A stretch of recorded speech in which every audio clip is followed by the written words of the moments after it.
How to turn off text message notifications on Android.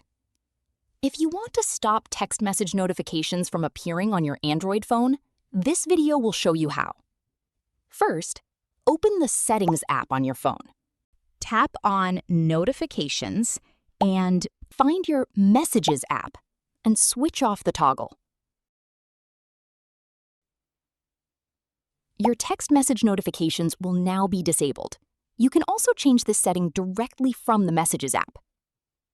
To do this, go to your home screen or app drawer and press and hold the Messages app.